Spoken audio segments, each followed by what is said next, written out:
Exodus chapter 7. Then the Lord said to Moses, "See, I have made you like God to Pharaoh, and your brother Aaron will be your prophet. You are to say everything I command you, and your brother Aaron is to tell Pharaoh to let the Israelites go out of his country. But I will harden Pharaoh's heart, and though I multiply my signs and wonders in Egypt, he will not listen to you. Then I will lay my hand on Egypt, and with mighty acts of judgment I will bring out my divisions, my people, the Israelites, and the Egyptians will know that I am the Lord, when I stretch out my hand against Egypt and bring the Israelites out of it." Moses and Aaron did just as the Lord commanded them. Moses was 80 years old, and Aaron 83 when they spoke to Pharaoh.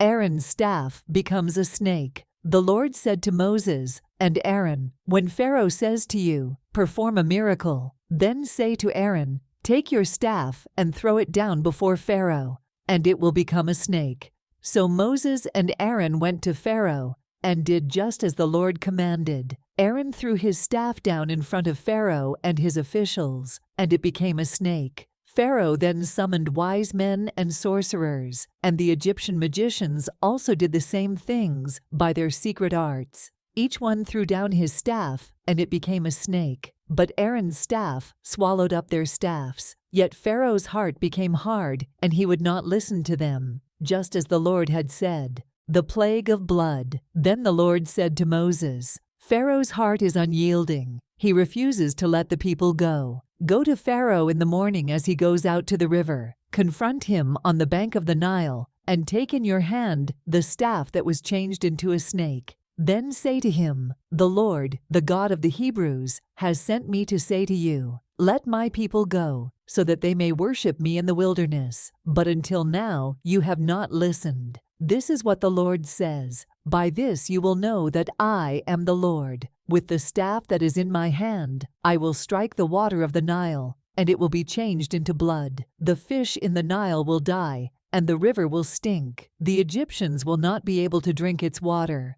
The Lord said to Moses, "Tell Aaron, take your staff and stretch out your hand over the waters of Egypt, over the streams and canals, over the ponds and all the reservoirs, and they will turn to blood. Blood will be everywhere in Egypt, even in vessels of wood and stone." Moses and Aaron did just as the Lord had commanded. He raised his staff in the presence of Pharaoh and his officials and struck the water of the Nile, and all the water was changed into blood. The fish in the Nile died, and the river smelled so bad that the Egyptians could not drink its water. Blood was everywhere in Egypt. But the Egyptian magicians did the same things by their secret arts, and Pharaoh's heart became hard. He would not listen to Moses and Aaron, just as the Lord had said. Instead, he turned and went into his palace, and did not take even this to heart. And all the Egyptians dug along the Nile to get drinking water, because they could not drink the water of the river. The plague of frogs. 7 days passed after the Lord struck the Nile.